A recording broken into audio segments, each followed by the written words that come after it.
Okay, so good morning everyone. Good afternoon or kung anong oras nyo man po ito pinapanood.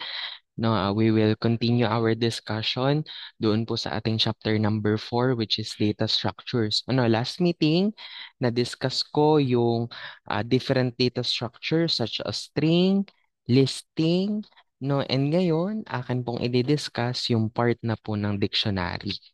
Okay, so itong tatlong ito, yung string, yung list, yung dictionary, ito po yung nagmamanipulate no ng ating pong program, no, ng ating Python operations and functions. Okay, so let's continue our discussion in the part of sequence unpacking. Sabi dito, unpacking the sequence in Python allows you to retrieve items from the collection and save them in a variable for future use. This is especially important when the task of method returns a sequence. The concept unpacking is very simple. It just means that a collection can be assigned to individual variables. No, ibig sabihin po nito,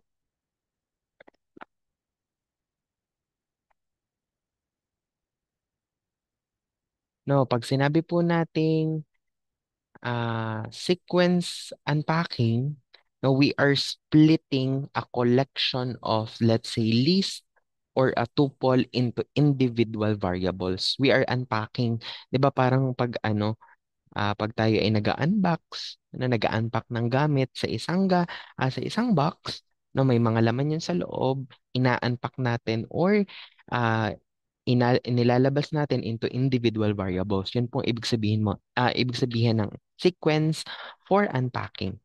No, we are splitting a collection of list, collection of tuple, no, into individual variables. Okay, so for example, mag-try ako ng this program. You may pause this or you may now try the example na nakikita niyo sa ating screen para naman at least, sabi ko nga, you may try on your own, you can explore on your own, na hindi po pwedeng sa akin lang kayo magsistick, madami kayong resources na pwedeng gamitin. No, so let's have an example for this sequence for unpacking. So let's say meron ako ditong variable name na students and then may value siya na let's say ay list or kahit ano or tuple kung ano man. So for example, meron akong pangalan ko and then edad ko at saka taga saan ako, let's say Ibaan. O sige, Batangas na lang. Batangas. Okay? So meron po tayong items. No, so i-declare po natin yung pangalan na name since pangalan ko po siya, followed by kuwet, age, location, cost to students. Okay. So, syempre, ipiprint po natin yung name, ipiprint din po natin si age, at ipiprint din po natin si location, kung saan baga tayo, kung nasaan baga tayo. Okay? So, kapag yan po ay pinrint po natin, ang lalabas po niyan ay Jeric, 17, and Batangas. Ibig sabihin, inunpack na natin yung isang set ng list or ng tuple or ng items na meron po si student. No, si student, may nilalaman siyang Jeric, 17, Batangas. Since dineploy natin, nilagyan natin ng pangalan, yung student, yung name, age, location, and the student also, which is the variable name of that list, no, and then saka po natin siya tatawagin into print. Print name, print age, print location. That's why yun po yung lumabas sa output. Yun po ibig sabihin ng sequence unpacking. No, kapag list, kapag tuple, pwede po kayo mag-assign, pwedeng i-assign ang bawat item sa sarili po niyang variable. No, para kayo nag-unpack ng mga regalo na bawat item may pangalan. Okay, so yun po. Ganun lang kadali, ganun lang kabilis. Okay, next, ayan, sabi ko nga, we will continue our discussion with the dictionary. Ano, mahalagang malaman po ninyo na sa dictionary, isa sa pinaka-importanteng part, lalong-lalo na kay data structures. Say, sir, ano po pag sinabing dictionary or dictionaries? When we say dictionary po, ano, it is a collection of key value pair o key value pairs, and each key is unique and each value can be anything. Okay? So para siyang ID system. No, bawat ID may number, yung may key. No, kumbaga may katumbas siyang pangalan or data. For example, ako, o kaya kayo, ang student number ko, let's say nung ako'y student pa lamang, 20-02393. Okay, so pag yan isinearch ko, yung katumbas ng aking SR code will be my name and will be my details. Yun po yung sinasabi ko, meron siyang key value pair. No, may key siya and may katumbas siyang value. Yun po yung dictionary. 'Di ba sa mga dictionary natin, meron siyang ah, keyword, tas meron siyang description. Ganon din po yun. No, dito lang po ay nakafocus on the key value pair with regards to our programming. Okay, so sige, let's have an example. Siguro naman po ay kita ninyo ito. No? So for example, mag-exam. Mag-try po tayo. Meron namang mga sample dyan ay pwede nyong gamitin. Okay? So meron tayo, let's say, ay pangalan na dictionary. Okay? So may value siya. Wala. Underscore. May value siya na kung ano man ang inyong mailagay. Um, um, pag ganito dictionary siya ha. For example, meron tayong key. Yan. Yan ang ating key. And then ang kanyang value will be my name. Okay? So, kumbaga may katumbasan. May katumbas siya. Okay.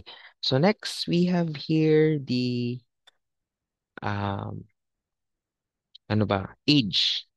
No, so, age, may key value pair siya na, syempre, yung aking number na 7. Ilang taon na ba ang sir? Sige, 20 years old. Wow, very, ano lang siya. Okay? So, don't forget to use the comma.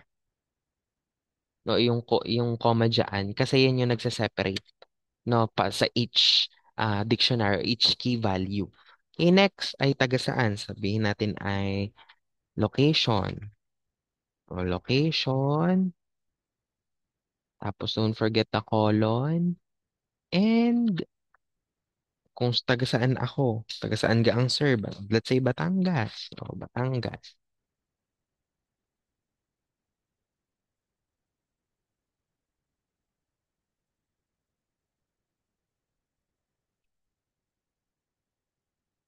Okay, so pag yan po ay pinrint po natin, try natin i-print ha. Wait lang. I-print natin ay print dictionary.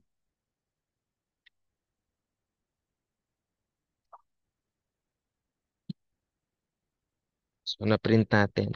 Kumbaga, dito kasi sa dictionary, ay for example, tatawagin ko si name. Kapag tinawag ko si name, automatically ang kanya pong ilalabas will be my name. So, for example, ang tinawag ko naman po ay si age, ang magiging value naman niya ay 20. So, kumbaga, yung key must be unique, no, and immutable. Okay, whether yan ay string, number, or tuple. And then the value can be any data type. Ano ba yung mga data type? No, we have the whole number, integer number, string, characters, no, can any data type. And tatandaan po ninyo na si key, yung unahan, yung key value, ito, si key value, yan po ay case sensitive. No, just like the variable, case sensitive po siya. Okay? So let's say, ipiprint po natin the dictionary var. And then, tatawagin po natin si, um, sinong pwedeng tawagin? Pwedeng age. Age. Tapos, pag yan po ay, don't forget the colon. Pag yan po ay pinrint po natin, ang lalabas po ay my age only. Kasi ang tinawag natin is the value of or the key of age na ang value niya will be the 20. Sir, paano naman po pag name? Siyempre, pag yan po ay ating niran will be my name. Since the value or the key is name and then the value of the name or the key is the Jeric. So, nung tinawag natin si key na name, tatawagin niya automatically yung kanyang nilalaman na value, which is cherry. Pag let's say, ang lagay natin dito ay location. Location. So, pag yan po ay pinrint natin, syempre, Batangas po yung mag-a-appear. Eh, sir, paano po pag capital yung isa? As I said, yan po ay, yun, yan po ay case sensitive. So, dapat kung ano yung key, spelling ng key, yung exact key niya, no, yun po ang inyong tatawagin. Okay? Naiintindihan po ba? So, meron naman po dyan na syntax. Sabi ko nga si syntax will be your guide para ma-apply ninyo si dictionary or yung other programs na ine-example ko sa inyo. No, ang kagandahan nga ng mga module natin, bukod sa meron tayong example, meron din tayong given syntax para guided kayo to work with your program. So, ito naman ay very detail lang, pinadali ko lang naman. So, pwede nyong basahin at pwede nyong i-browse. Okay? So, ganun lang din. An example natin yan. Meron tayong example dito na zoo. And then, meron siyang nilalaman na dictionary or key value pair. Cage 1, we have elephant. Cage 2, we have lion. Cage 3, we have tiger. Okay? So, when we print zoo, ito po lahat ang lalabas diyan. Eh sir, dito sa creating empty dictionary, kita nyo ga? Dito sa creating an empty dictionary, wala tayong nilalaman. Eh di, ibig sabihin, wala din pong i-output yan. So, dito naman po sa dictionary with different data types, so as I said, merong iba't ibang way of identifying the key, identifying the value. No, yun yung kahit ano yan, kahit anong data type, whether yan ay string, character, or numbers, or yun yan. No, string, integer, and so on. Okay, so iba't iba pong data type. Okay, you can please do the example here. Pwede nyong i-pause, no? And try nyo on your own. And then analyze kung ano yung nangyayari sa program at ano yung output. Okay?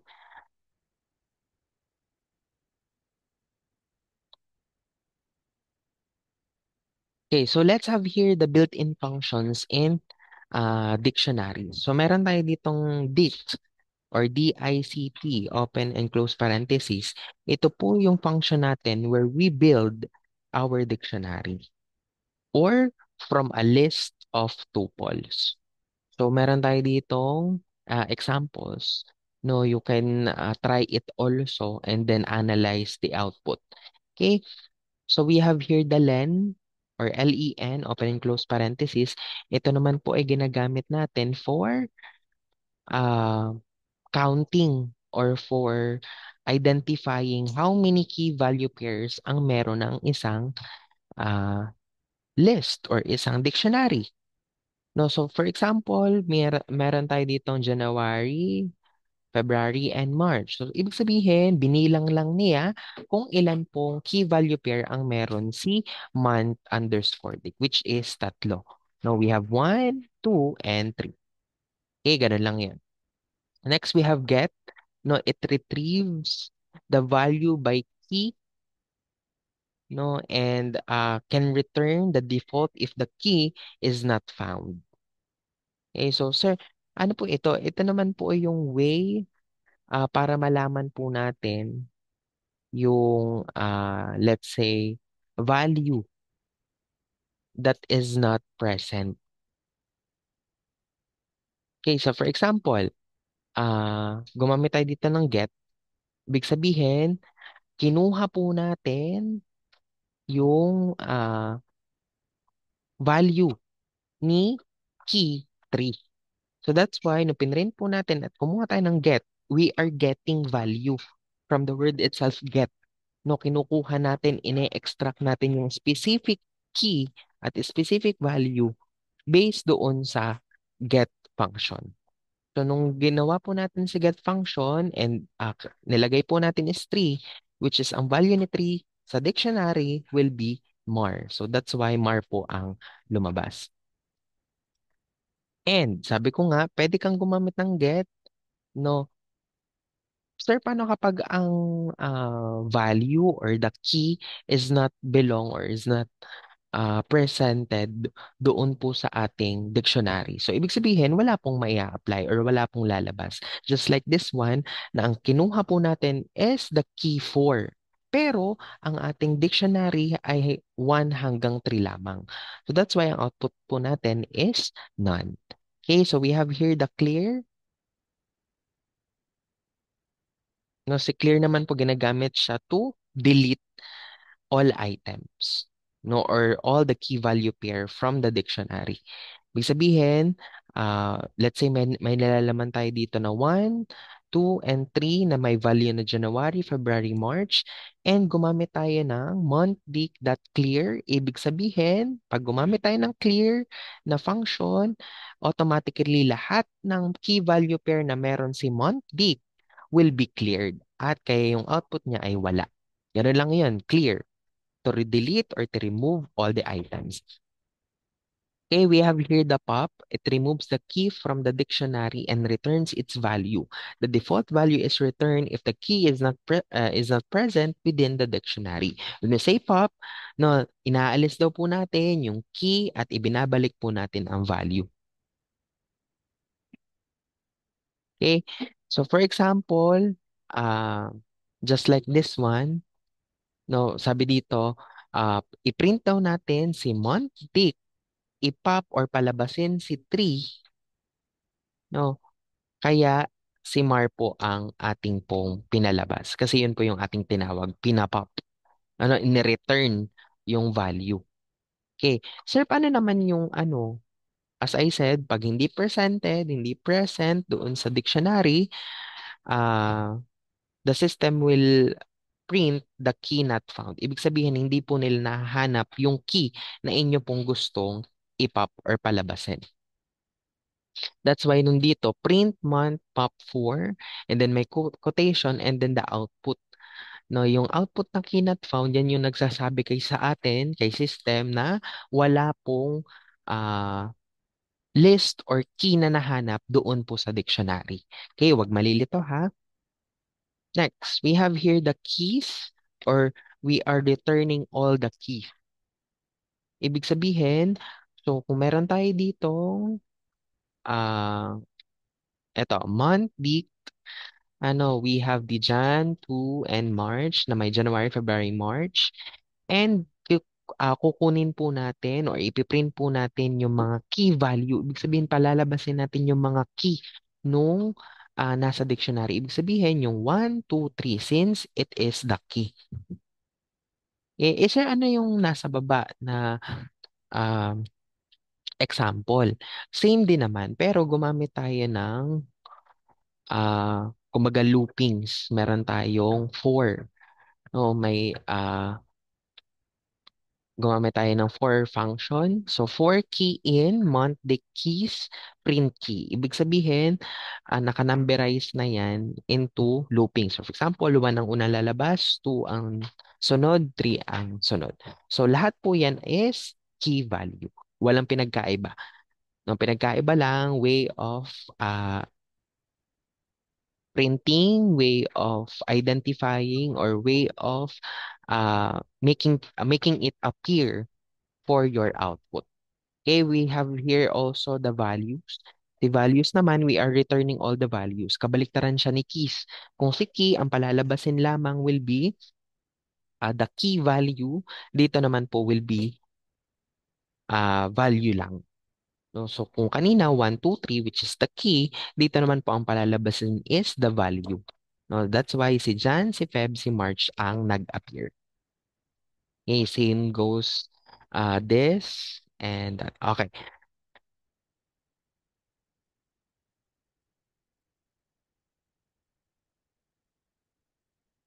So meron po tayo ditong other methods or another functions that is available when we are manipulating the dictionary. So we have the pop item. Si pop item naman, no, ang syntax niya will be dictionary and underscore var, or let's say the variable name dot pop item.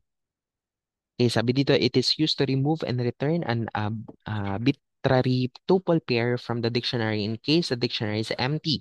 It raises the key error. Si update naman, from the word itself update, na the variable name which is dictionary underscore var that update DCT underscore new. It is used to update a given dictionary with the values from the dictionary, new dictionary, and it returns none. So I hope na madami po kayo natutunan with regards to our data structures. Okay, so sige, mag-break muna kayo. You may pause it now, no? And magpo-proceed na tayo with the last topic, which is the chapter number 5, uh, which is the Python functions. Okay, so before that, you may pause for a minute, no? And then, kung kaya nyo naman, pwede naman kayong pahinga. And then proceed tayo with the discussion of our chapter number 5, Python and functions. Okay, so once again, we will start our discussion with our chapter number 5, Python and functions. So as I said, pwede kayong mag-pause and then try all the examples that I will be presenting to you, no, and apply it on yourself, on your own. No, para at least nagagamay po ninyo since ang ating pong laboratory number 3 will be the combination of the chapter number 4 and chapter number 5. Okay, so let's proceed to our chapter number 5, which is Python functions. So here are your objective. After completing this chapter, you will be able to explain the purpose and advantages of using built-in and user-defined function in Pythons. Okay, so ibig sabihin, no, familiar na naman kayo sa mga function, yung mga built-in function. Ito yung mga pinakita ko kanina na mga built-in function na meron si Python. Okay, as I said, si function are like mini programs inside your program or inside of your computer. Okay, they can help you reuse your code, no, make it organized, and avoid repeating the same instruction ng paulit-ulit. Okay, so meron tayong dalawang pag-aaralan in this chapter. We have built-in functions. No, it is already provided by the Python. Yun yung mga print, length, sum, dict. So yun yung mga different built-in functions na meron si PyCharm or si Python. And other than that, ipapaliwanag ko sa inyo kung bakit napaka-importante na malaman din natin how to use a user-defined function or how we implement and write the user-defined function. When we say user-defined function, it is a function that you yourself created. So, ibig sabihin, ikaw ang gagawa ng sarili mong function. Parang nakaka-excite isipin okay, I can create my own condition, I can create my own function na wala si PyCharm. Pwede po yun. Okay, so para ito pong mga built-in or user-defined function, it is a shortcut na imbis pa ulit-ulitin natin yung code or yung function, ay, let's say ay yung program natin na paulit-ulit, pwede tayong mag-define ng isang function or gumamit tayo ng mga built-in function in order for us na tatawagin na lang natin yung mga program or yung mga process na yun para hindi na po tayo mahirapan mag-code. Okay? Next, our objective number two, you will be able to apply different types of function arguments. No, return values, recursion, and lambda functions. So mga ito po is the different types of function arguments. Okay, meaning, no, you can create, you need to pass the data into functions. No, get the result and uh, use special techniques like recursions. Or yung recursions kasi ay tinatawag nating function calling itself. Okay? And also the lambda. Si lambda kasi, ito naman yung short anonymous functions. Di ba parang case, medyo, na siya, medyo loaded na. No, doon pa lang sa pag-build o pag-identify ng mga built-in functions and also how we define function, ay meron pa palang way of or types of functions na pwede namin gamitin. Okay, and third one, you will be able to use function to simplify your programs. No? And syempre, ang focus natin is to avoid redundancy. Ayaw natin ng paulit-ulit ang code. So that's why we define that function para tatawagin na lang natin, no, tawag lang ng tawag. No, hindi na natin kailangan pa i-write it one by one in order for us to use that function. Okay, and next and lastly, we have you need to improve the readability of your program. Okay, as much as possible, you write your code as cleaner, as easier to understand. Okay, instead of writing that code, same code, again and again, multiple times, you can just call that function, no, para hindi ka masyadong loaded, hindi ka masyadong nahihirapan sa pag-identify or pag-debug ninyo ng inyong program. No, yun yung nakita ko while you are uh, coding your laboratory 1 and 2. But dito, yun nga, I hope you apply lahat ng learnings na matututunan mo in this chapter. Okay? So let's proceed with the function or the 5.1 functions. So sabi po dito, functions are important aspect of the Python programming language. The main use of function comes in when we want to execute the same set of code multiple time across our program. When we say functions po, it is a name group of code. Sabihan sila yung nagpo-perform ng isang specific task. Instead, na we are writing the same code over and over again, no, you put it inside and a function will just call the function itself whether you need it. No, para siyang vending machine, no, na imbis na paulit-ulit mong gagawin yung proseso, no, na papagawa ka ng, let's say, ay magpapagawa ka ng juice, no, ah, ilagay mo na lang siya sa machine. No, so si machine, siya yung vending machine. Kaya yung paggawa mo ng juice, di ba, mano-mano natin ginagawa, magbabanaw tayo, ganyan-ganyan. Since ilalagay natin siya sa vending machine, pag nilagyan lang natin ng piso, automatic meron na tayong juice. Nagigets siya ba? Parang kapag gusto mo ng juice, hindi mo na kailangang magbanaw. You use vending machine, no? Yun na yung proseso, siya na yung gagawa. ibibigay na lang sa atin yung result. Yun po yung function. Okay, hindi natin kailangan pahirapan ng sarili natin just to write code. Okay, naiintindihan? O, sabi dito, remember, a function is created once can be called multiple times in the program. Okay, so mamaya magbibigay ako ng example. Okay, so we have here, o sige, mag-example na lang muna ako ng functions para mas madali nyo maintindihan. Okay, so we need to define a function. So sabi ko nga, pwede na kayong gumamit dyan ng def function. Let's say, define greet and then our name. Okay, and then after, ipiprint po natin, um, hello,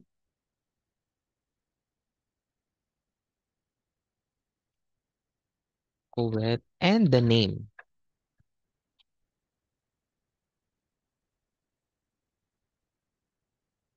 Okay, and then let's say, tatawagin na lang natin si greet.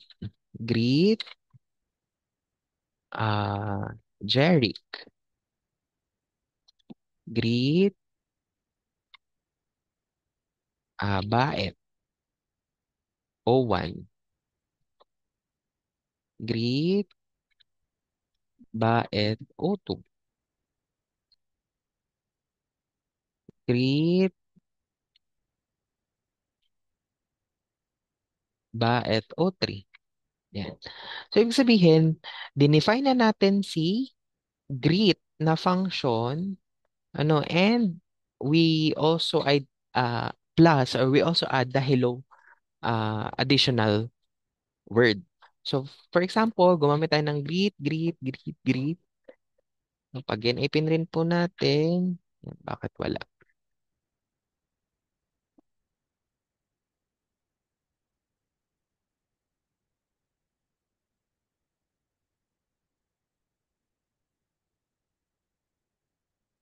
Yun. Okay? So, imbes na paulit-ulit nating ipiprint yung print hello my name, no, ilalagay na lang natin or ginamit natin si function na greet just to greet hello Jeric, hello Bait O1, hello Bait O2, hello Bait O3. Okay, I hope uh, you really understand what function is. Okay, so yan po yun. Now we are using the functions. Okay, tatandaan nyo ha, meron tayong two types of function. We have uh, built-in function and user-defined function. Okay, so sabi dito, meron tayong mga main advantages in using the function that are listed below. Number one po diyan is the modularity. They break the code into smaller chunks.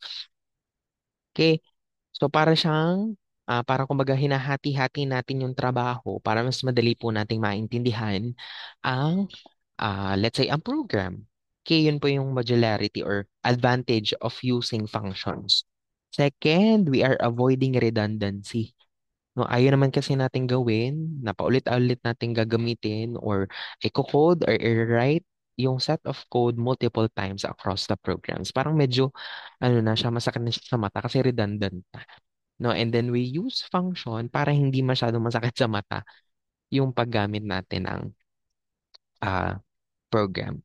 Okay, or nung functions na yun. Okay, and lastly, number three, it gives much better readability to the code. Ibig sabihin, mas malinis, mas madaling intindihin, mas madaling basahin ang program kapag naka-function.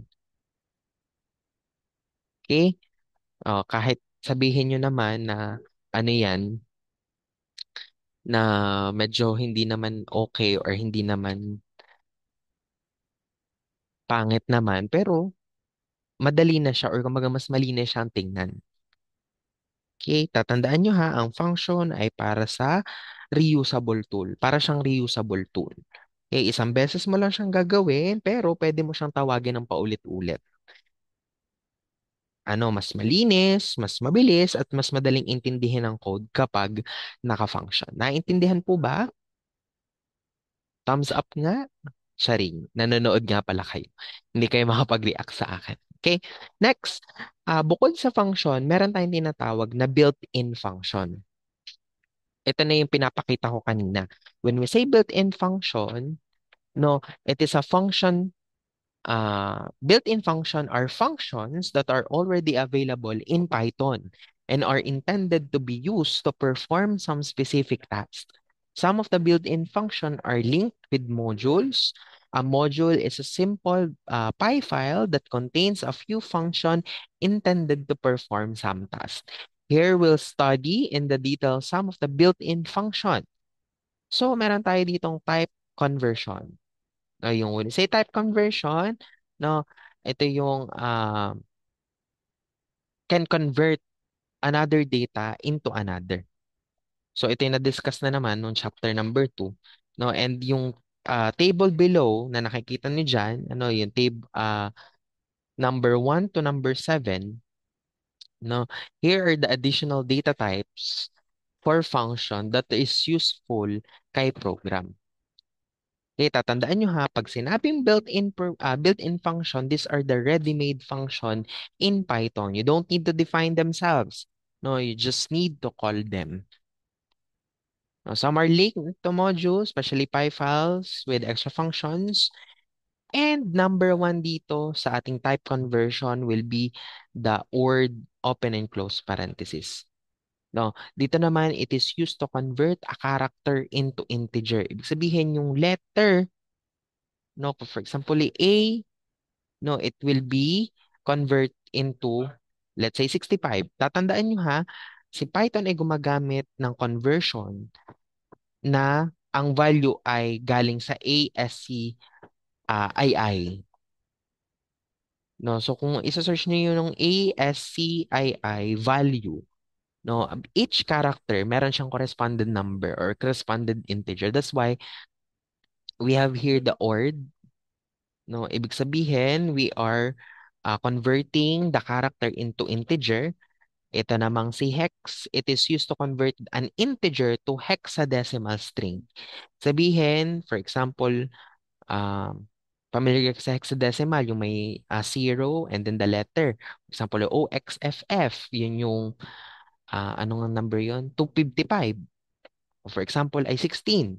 Ang hexadecimal niya pag kinonvert will be 0x10.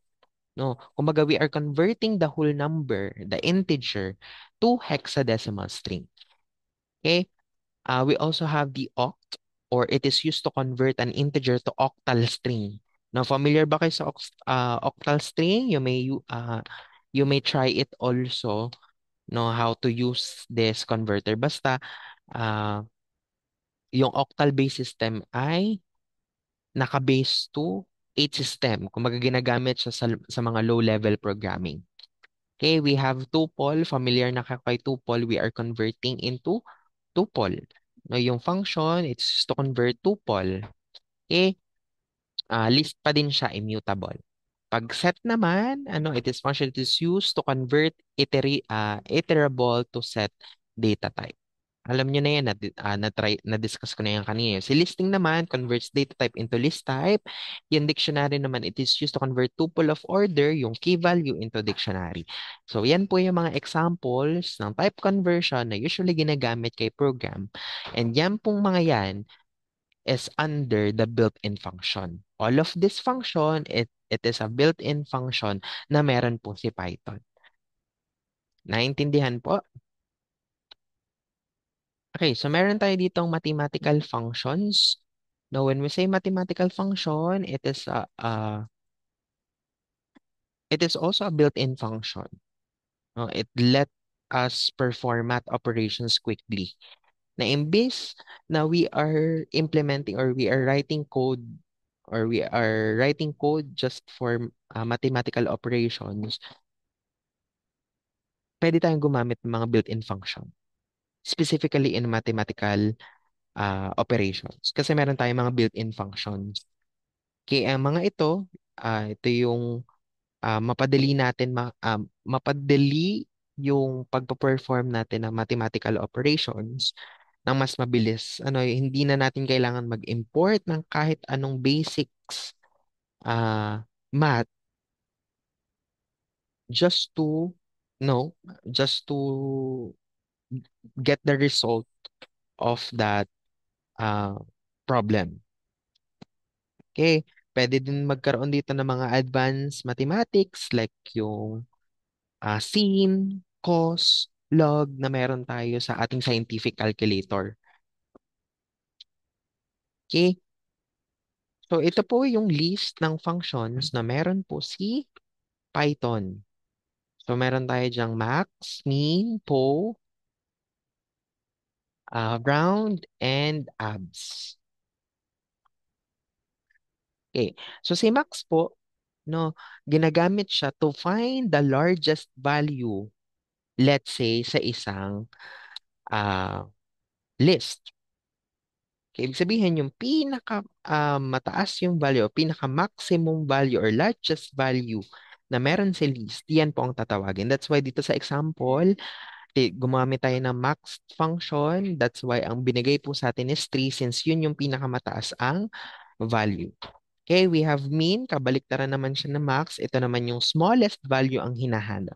That's why do sa example, hindi 3 ang pinalabas. No, ang ibinigay po sa ating output will be 1 since yun yung pinaka-lowest or minimum value among all the list.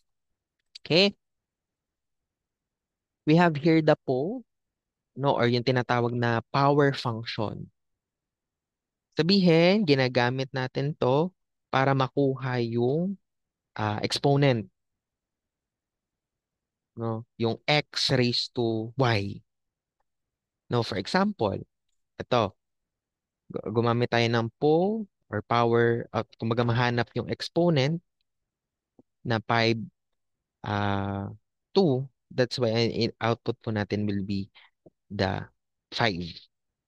Okay? And we have here the round. Yung round naman ay, edi i-round off yung mga numbers.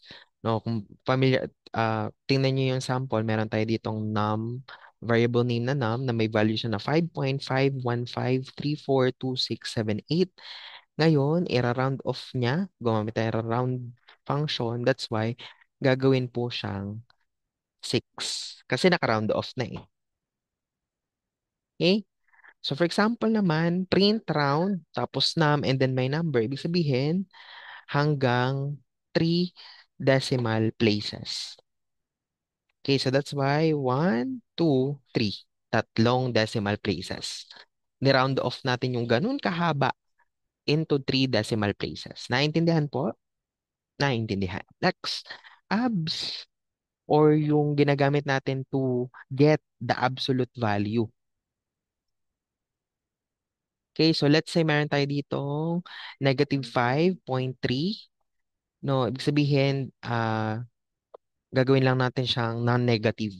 So, ito yung -5.3, gagawin lang din natin siyang non-negative. Okay, so the output will be 5.3. Okay, so yun po yung functions.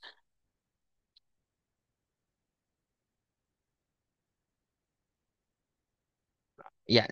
So, example natin will be this part. So, pwede nyo i-pause itong video, no, for you to understand ano yung mga different built-in function na meron kay Python in solving mathematics. So, dito ay gagamit na tayo ng tinatawag nating import math. Math. Okay? Saan ba ginagamit si input?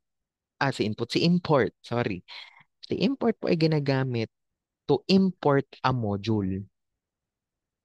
When we say module, yun yung um, set of functions. Huwag niyo kakalimutan ha, we are importing a module. So dito sa case natin, import math, ibig sabihin we are importing a module uh, na math. So lahat ng functions or lahat ng let's say whether yan ay mga advanced mathematics or yun nga sabi ko ay yung other functions such as log, sin, cos, or tan na meron tayo sa ating mga scientific calculator, pwede tayong gumamit ng import math. No? So, pwede na tayong gumamit ng mga import. No? Lalo na kung ah, mathematics yung ating gagawin. Okay, so meron tayong value dito na degree, ay variable name na degree, and meron siyang value na 45.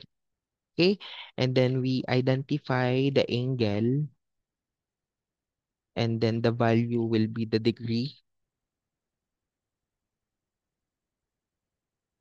times, kasi gumamit tayo ng asterisk, times 2, times, ngayon, times math dot pi, no, divided by 360.0. Sabihin, we are printing the math that's seen, the angle, ano, hanapin natin angle. That's why pag yan po ay pinrint natin, the value, ay, wait lang.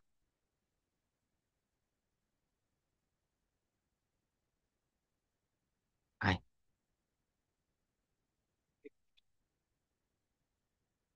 yan. Okay. So that's why ang binigay po sa atin will be the 0.70, 71, 16, and so on. No, and dito po sa part na ito, pinakita natin na yung tamang paggamit ng import module. Tatandaan niya si import module, ginagamit siya to import, import. Si import statement ay ginagamit to import a module.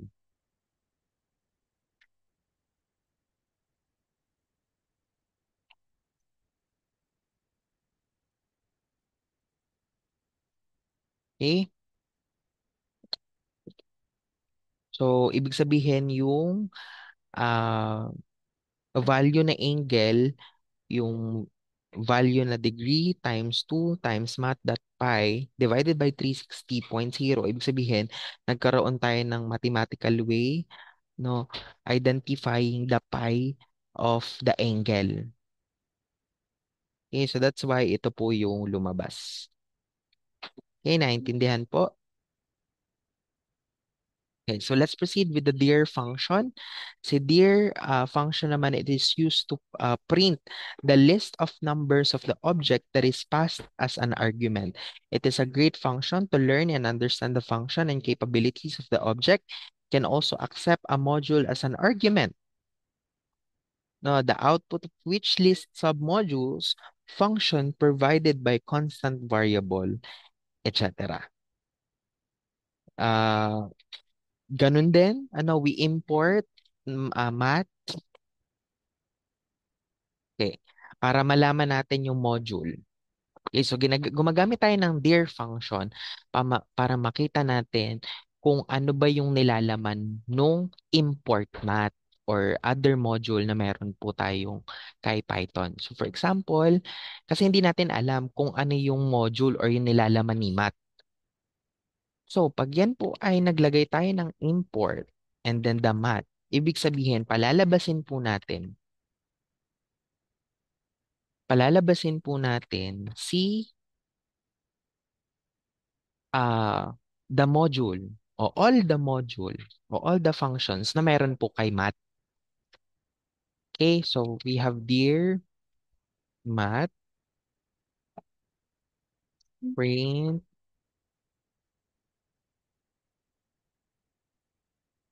Pag yan ay pinrint po natin, tama ba? Ah, pag yan po ay pinrint po natin, ang lalabas po diyan will be all the functions or built-in functions na meron po si PyCharm na pwede nyo pong gamitin. Yan o floor, inf, enclose, infinite, mahaba. So, ibig sabihin, imbis na ating tatawagin niyang lahat, ano, one by one, kasi function yan eh, pwede tayong gumamit ng import math, no, just to input or just to, use any mathematical operation or built-in functions na meron po si PyCharm. And para ma-identify natin kung anong module or anong nilalaman ng module ni math, is to use the dir function. Okay, naintindihan po? I hope na naiintindihan nyo. Pwede nyong i-pause kung kayo ay medyo nawawala na sa discussion. Okay, mag-pause. Okay ha, tatandaan ha, yung dir function, no, it is used to list all the attributes and methods of an object. Okay, so let's proceed with the user-defined function. Now, when you say user-defined function, we have seen different built-in functions in Python and how they work. As mentioned earlier, Python does not only support built-in function, but it also lets users uh, define their own functions and perform different tasks as they want. Defining a function is called function definition. Okay, defining the function definition. Okay, so meron tayo ditong syntax. No? So, tatandaan nyo po yan. Okay. So, sa user-defined function, aside from built-in function, yung mga print, length, dig, no? Inaalaw tayo ni Python to create our own function. At ang tawag po doon will be function definition. No, si function can accept parameters or let's say input na may return value or yung output. Okay, so para siyang recipe. No? Ikaw mismo ang gumawa ng sarili mong step-by-step instruction. Kapag tinawag mo si recipe or tinawag mo yung, let's say, ay ingredients, gagawin niya yung step-by-step na nilagay mo. Okay, so kumbaga, kung si built-in function, meron na siyang functionality kay Python, si user-defined function, pwede kang mag-build ng function on your own. Naintindihan po?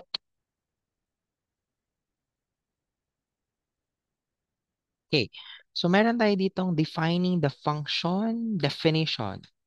So defining a function is a first step in function creation. In order to define a function, the def keyword is used. So kanina pinakita ko sa inyo on how to use the diff or the def keyword, no, in defining the function. Okay, followed by the name of the function and the parentheses. It's also possible to give arguments within the parentheses. Parameters can also define within the parentheses as well as after the parentheses. A colon is used to signify the start of a function body. It is a function body, different steps that can be added depending on the use case. A return statement, it is used at the end of the function to return any value. Tatandaan po ninyo, in defining function, no, this is not a mandatory. No, it's not mandatory for a function to have a return statement. A function may or may not contain a return statement. Okay, so ito yung syntax. As I said, it will be your guide to use that function. Okay, so meron tayo ditong def simple print, fn, print welcome to the world of function. Okay, so sabi dito, we define the function name simple print. Sabihin, dinefine natin ng function, ibig sabihin ito yung pangalan ng function at ang kanya pong, let's say, statement will be the welcome to the world of function. Tatandaan nyo ha, it is also important that the function definition does call or invoke the function by default. Okay, yung in example ko kanina, na def greet, dinefine natin na function name ay greet. That's why, nung tinawag natin yung greet and then our name, no, and then under dyan or yung statement or return statement niya is hello, and then the name, yun na po yung gagawing function. Okay, so meron tayo dito ng example. Yan. So tatandaan nyo ha, the first statement within the function definition can be string, literally called the doc string.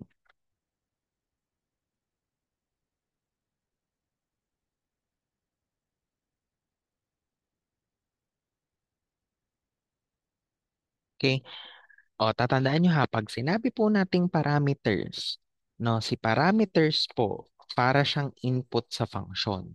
Yung mga pangalan, yung number, character, no? At kapag sinabi naman nating return, para siyang output ng function. Pwede mong gamitin yung ibang part ng program. Kapag sinabing no return, as I said, hindi siya mandatory, okay lang na walang return. Pero minsan, ang function ay para lang mag-print at mag-process. Yun lang yung kanyang kakayahan. Okay? Tatandaan nyo ha, ginagamit si def to define a name of function. Okay? Oh, sabi dito, note the first statement within the function can be a string, literally called docstring, which is used for documentation purpose. The docstring doesn't affect the normal flow of the execution. This is truly optional aspect, but it's also recommended to add docstring while writing programs. The system is as follows. So ito ulit yung syntax. Ano, meron tayo ding def, the function name, or let's say the variable name or the function name that you created. And then meron tayong parameter.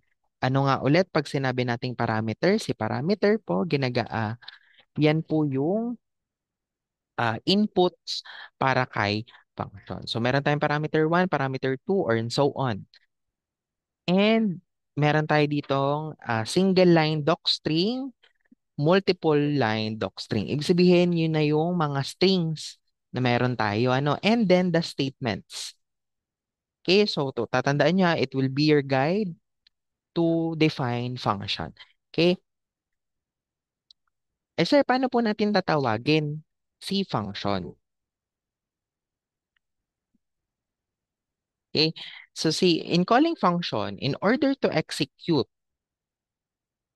or invoke a function, we need to call the function.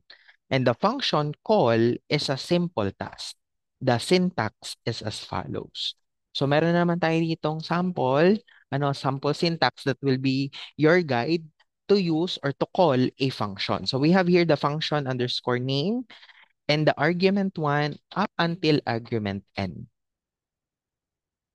Okay? Okay. So in defining our function, no, we need to call it out. Para syempre, tatawagin natin si function para gamitin natin. Okay, so meron tayong tinatawag na control flow. 'Di ba si Python can execute the code line by line. Tama? And kapag may nakita siyang function call, kumbaga ko kontrolin ni Python na okay, kailangan nyo munang i-define yung function. And after the executing the function body, the control returns, it will be uh, it will be shown on the next line after the call. Kumbaga ginagamit ito no to mix our program organized no without breaking the normal flow. Okay? So meron tayo ditong example. Hmm. Gumamit tayo ng define or define natin si function na print underscore function. And then meron tayo dyang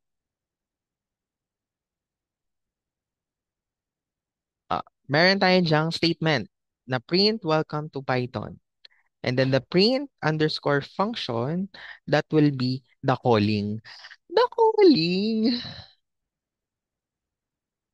Okay, so nung tinawag po natin si print function, yan. Ibig sabihin, tatawagin niya or tinawag natin, kinol natin yung nilalaman ng function, which is welcome to Python. Ganun lang ha, wag malilito.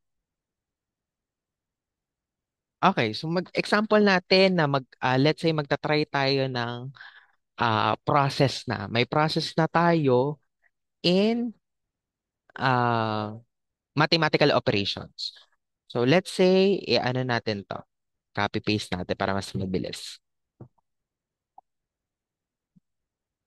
Don't forget um,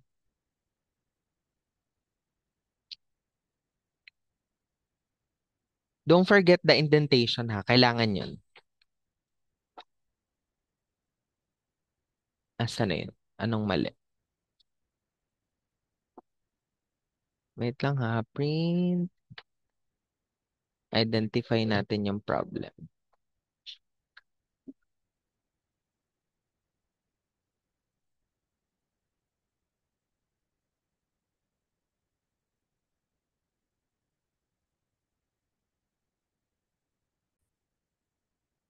Okay. So, inayos lang ni sir, no, yung nire-write ko lang.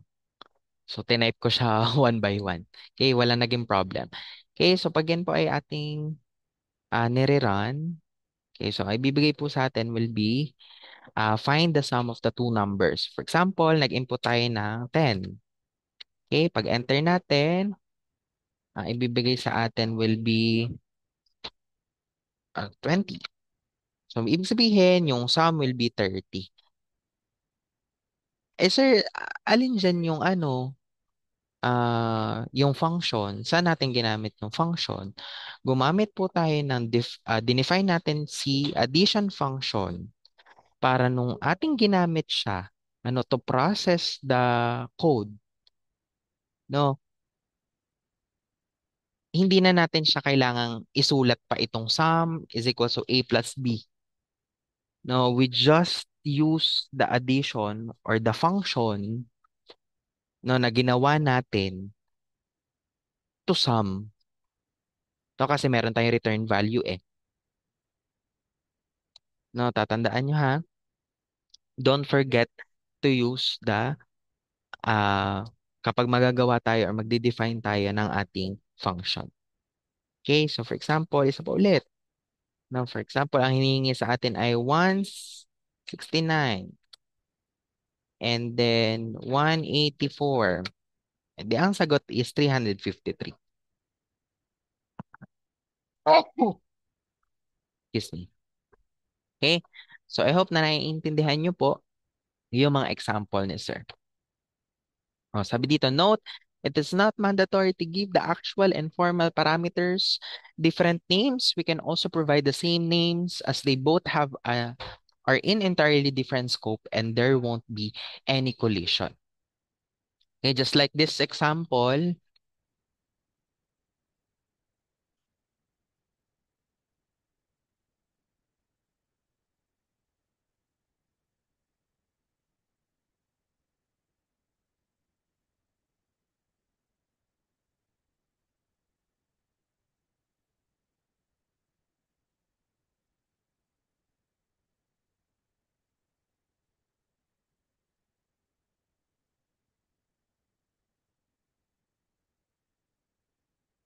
okay.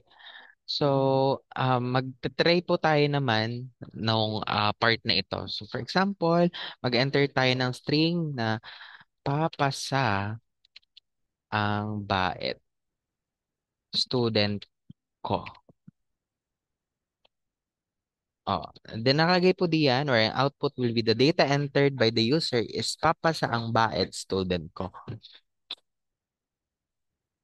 You can identify the function dyan. Yung function dyan will be the print string. Saan natin ginamit si print string? To saan? Para maibigay sa atin kung ano yung in-input nating data. Okay? Na imbes gagamitin natin tong function na ito, itong input na chuchu ganyan, no, ipiprint or tatawagin na lang natin, gagamit na lang tayo ng print string in var. Okay? Hindi mandatory ha na pwedeng gumamit tayo ng actual and formal parameters in a different names. Okay? Next, we have here the return statement. When we say return statement, we implement a function to perform some steps of statement to achieve an end result. Sometimes it is necessary for the function to send the value or some meaningful output back to the calling function. For this, we make use the return statements.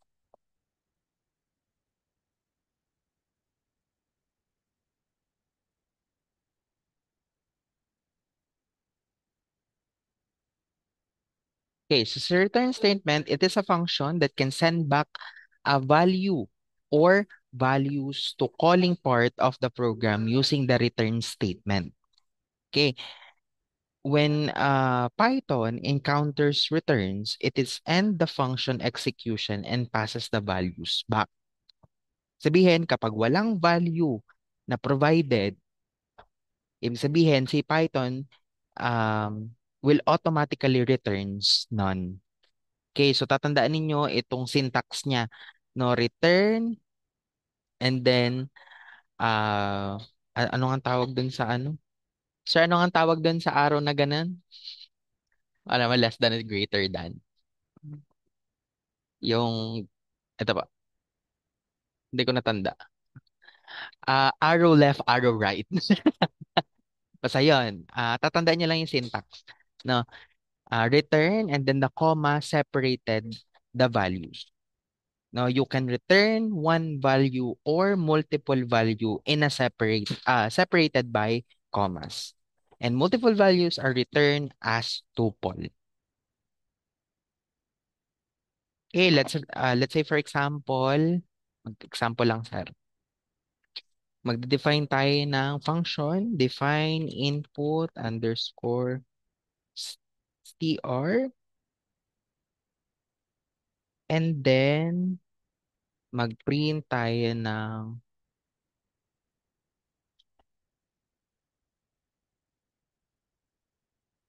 tayo lang, yan. Print tayo ng input state needs. State 1, input, what is your state number 1?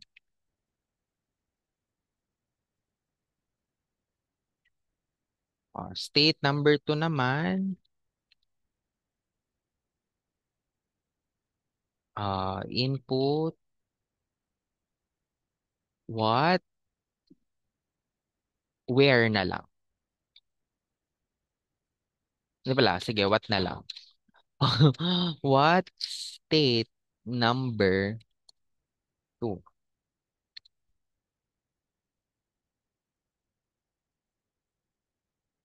And then, let's say magre-return tayo. Gagamit tayo ng return.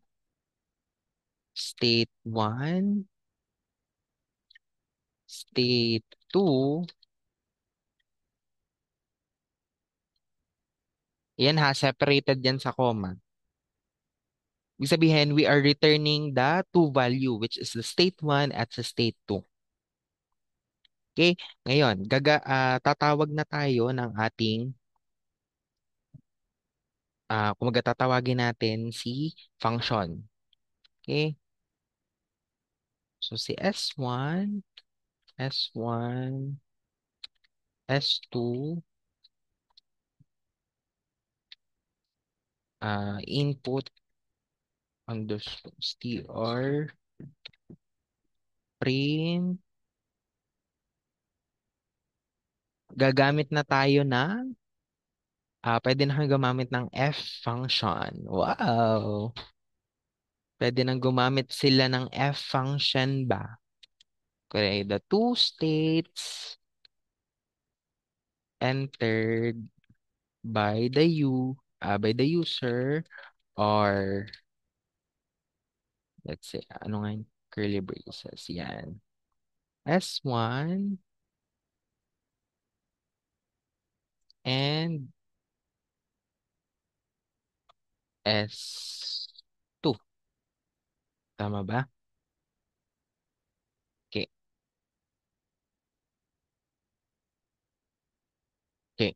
So, gumamit po tayo ng, nag-define tayo ng function, no? And gumamit tayo ng return. Kapag i-return natin, the value of state 1 and state 2. Okay, so that's why nung tinawag po natin or gumamit tayo ng function na input.string, which is yung dinefine natin or yung ginawa nating function, no, and pinrint po natin at tinawag natin si S1 at si S2. Gumamit tayo ng F function para at least tatawagin natin yung value na S1 at S2. Isa pa. So, ibig sabihin, ang lalagay po nating state dyan ay kunwari Batangas State University.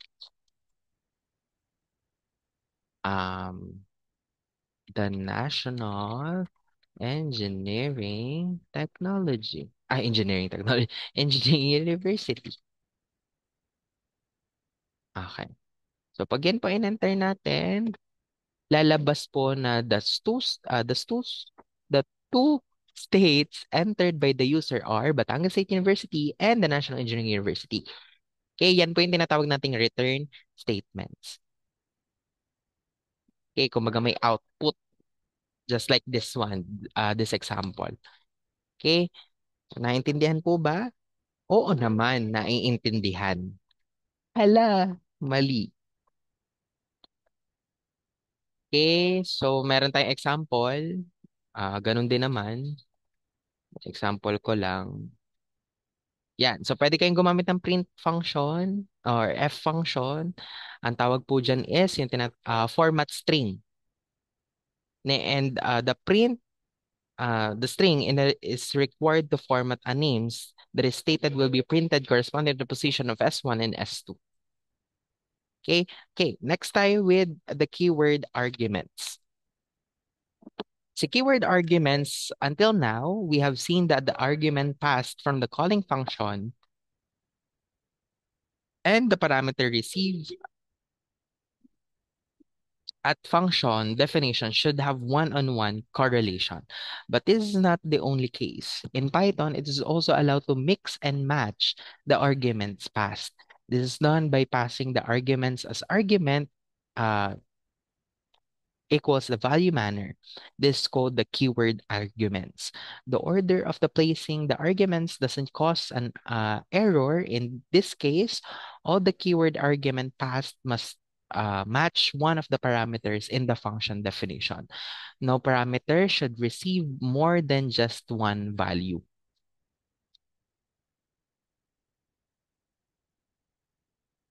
Okay, as I said, when we are calling function, arguments are passed in order.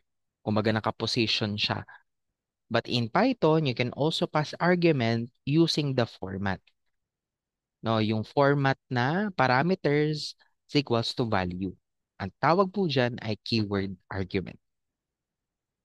And si keyword argument, the order doesn't matter. No, as long as na meron siyang name that is matches the parameters inside the function definition. Ang rule lang po natin, each parameter must receive only one value. Okay, just like this one, dinefine natin si zoo. Nag-define tayo na function na zoo, count, kuwet, new, and then gumamit tayo ng print function, and then in-identify natin or naglagay tayo ng format string. No, there are, and then curly braces, the count, which is under siya ng function account, different animals in zoo. Next, printf, the latest addition to zoo is the new. So, nung gumamit tayo ng zoo, ginamit natin si function name na zoo.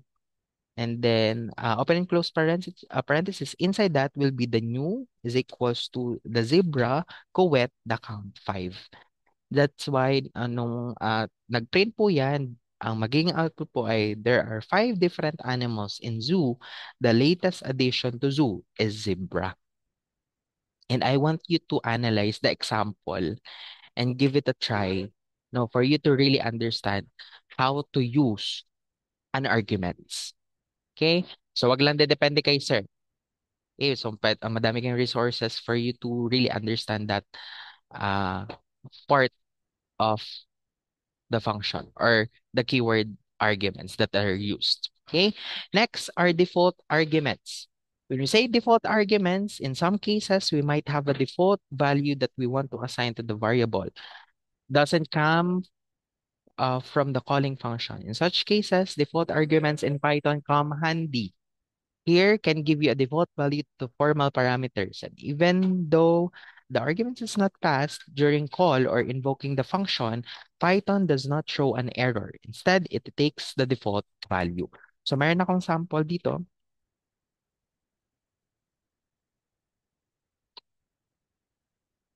Okay, tatandaan nyo ha, when we say default arguments, lagi naka-default siya to no value.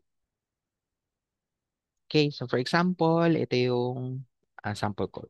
So meron tayo dito, define natin si, uh, try natin.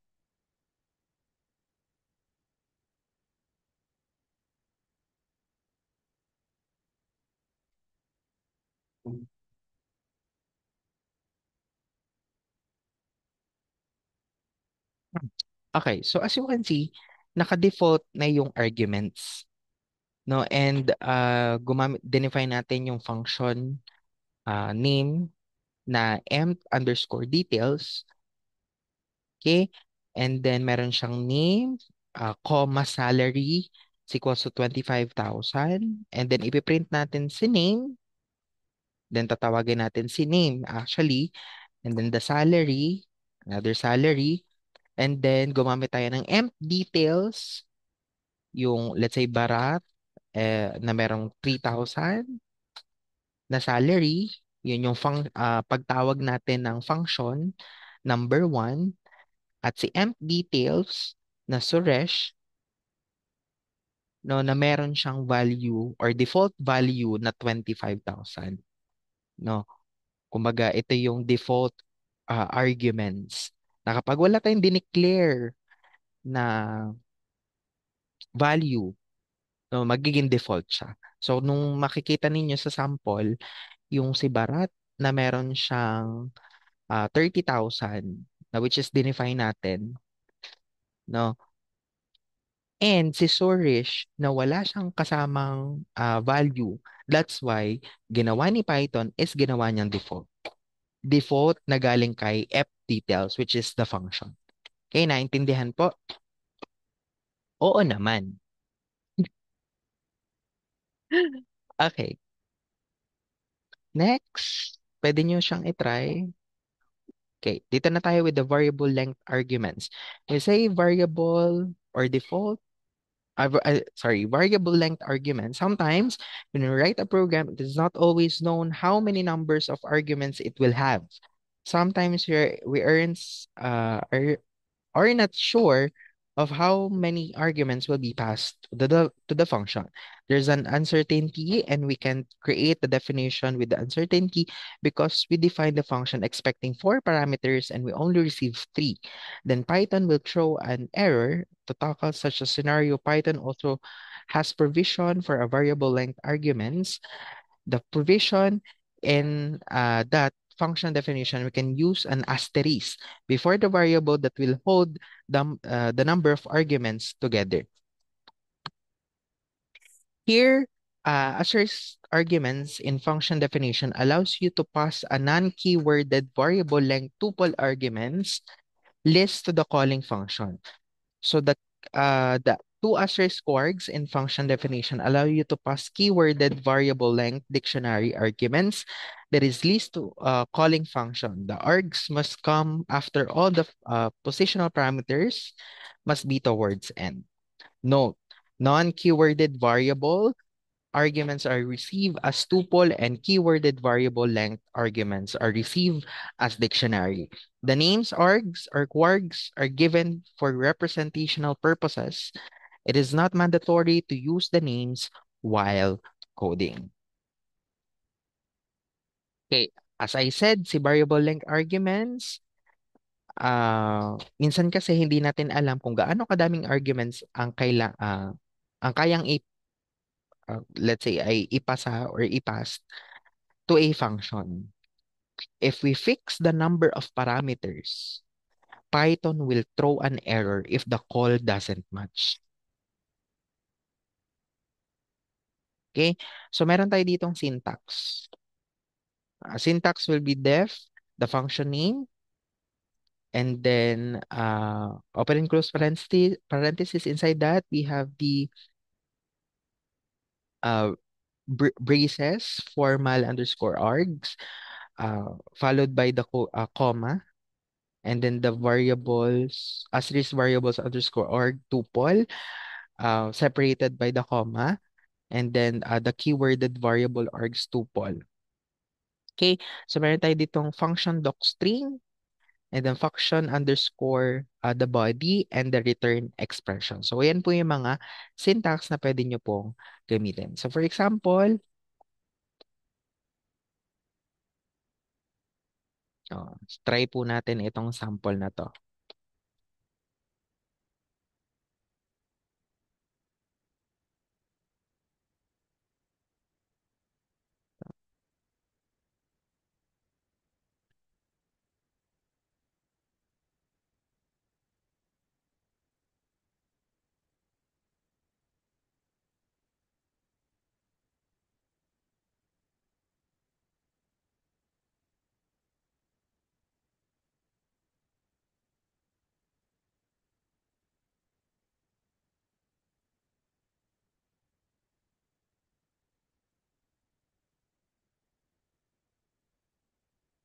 Okay.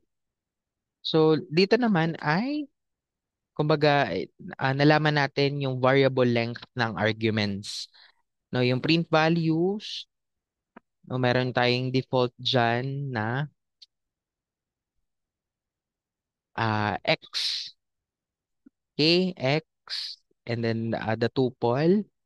So, gumamit tayo ng loopings dyan na for I in var tuple, print I, no, and then print scenario, the value 10, no, print second scenario 10, and then the var tuple, 20,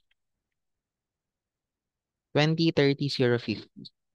So, the first scenario, the output is 10, which is here. And then the second scenario output is 10, 20, 30, 0, and 50.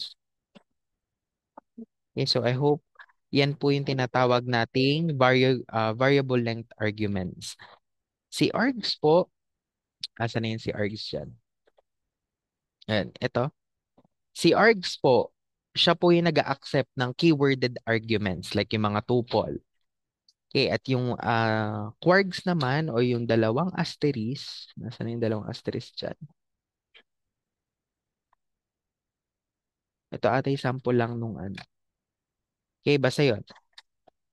In this example, na pinakita ko sa inyo na kailangan nating malaman yung variable length arguments. No, we have args and quarks using the asterisk, no, that accept non-keyword arguments and keyworded arguments. Okay, para siyang basket. No, kahit ilang numbers ang ilagay mo, kukunin lahat yan ng arguments. Just like this one. Okay?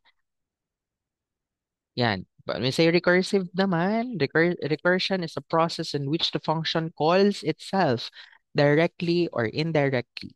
This means that the definition itself has a function to call to itself. It seems like it is not an important concept when we hear it its first, but this concept can save a huge number of code lines when we code. Let us see how this is done using an example. This example, we are going to find the fractional and number using recursive function.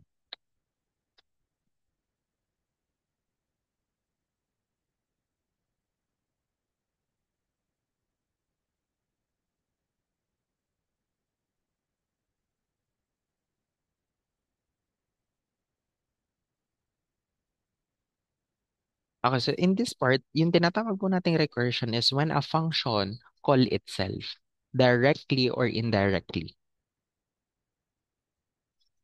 No, kumbaga at first, minsan ay sabihin natin, ay, ang unusual naman gamitin yung recursion. No, but tatandaan po natin na si recursion can simplify problems. And as sabi nga dito, it can save many lines of code. No, kasi yung commonly used problems kasi kay Python is uh, gumagamit tayo ng factorial ano nga yun? Fibonacci? Basta ganun. Searching and tree traversal. No, para siyang salamin. No, para siyang salamin, nakaharap ka sa sarili mo. No, na paulit-ulit mo siya nakikita ang sarili mo. Yun yung recursion. We are calling the function, ah, kumbaga, tinatawag natin yung sariling function ng paulit-ulit. Okay, and then dito, gumagamit na tayo ng condition. So, meron tayo dyang if, elif, and else. Okay, so for example, meron tayo dito, yan, sige nga, try nga natin to.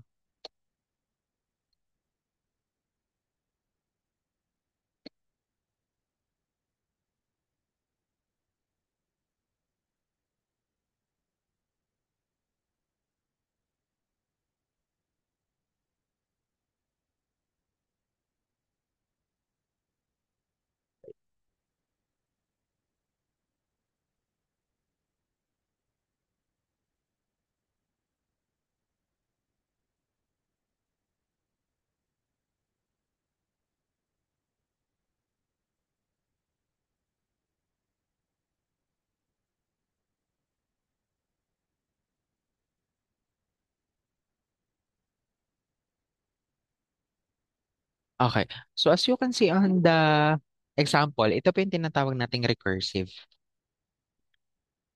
Now, yung recursive po, na pinakita diyan yung define natin yung factorial, which is gumamit tayo ng conditional statement, which is if, elif, else. Now, we are returning the n times the factorial n minus 1. So, dito naman po, kumbaga, ang ginawa dito, yung factorial 5, no, it will return to 5. So, it will be 4, no, factorial 4. So, si factorial 4, it will return to 4. I'm bala, sorry. Si factorial 5, kasi ano tayo eh, more on factorials. So, factorial 5, it will return to factorial 4. Si factorial 4, it will turn into factorial 3. Factorial 3 returns to factorial 2. Factorial 2 returns to factorial 1. And factorial 1 returns to the base case. So, ibig sabihin, we multiply the 5 times 4 times 3 times 2 times 1. Kaya naging 120. Nagigets? Ibig sabihin, yung recursion para siyang nagsa-self-repeat. No, tinatawag ang sarili niya hanggang maabot yung base case o yung pinakahuling case. No, and then the condition, pag na-meet yung condition at tapos yung base case, doon magsa-stop ang program. That's why the factorial of 5 is 120. Sabihin, 1 times 2 times 3 times 4 times 5 equals 120. Naintindihan? Oo naman. And lastly, palakpakan ng inyong sarili, kakaunti na to.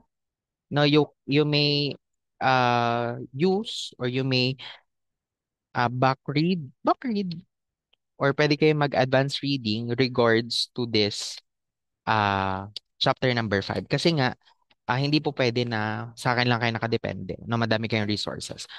Okay, so dito naman po sa lambda function or the anonymous function, we have studied the function that require a name to do a set of commands. Now we will discuss a function that is doesn't require a name.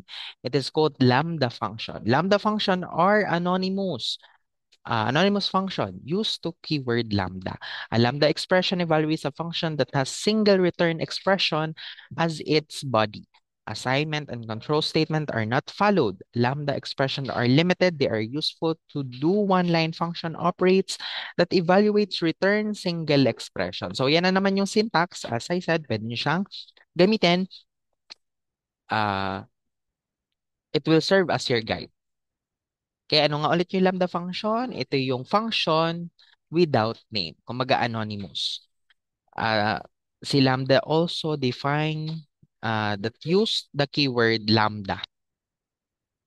And it can take any number of argument but must have only one expression. So nakita nyo naman sa syntax, kahit ilang arguments, basta may isang expression. Okay, and that expression is automatically be returned to the program. No assignments or walang equals or control statement, just like if, elif, else. Inside. Naintindihan? Okay. Dito naman kasi si lambda function ay parang shortcut function lang. No, hindi na kailangan mag-define pa or magpangalan pa. No, pero isang linya lang siya, tapos agad. Pero tatandaan ninyo na ito pong si lambda function, limited lang siya. Pang simple computation lang. Okay, just like this example. Okay. Ano lang siya? Gumamit tayong lambda. Kumbaga ay one single liner lang. Okay, I hope na may dami po kayo natutunan. And I will be posting itong recorded discussion sa ating pong Google Classroom and maglalagay din ako ng mga other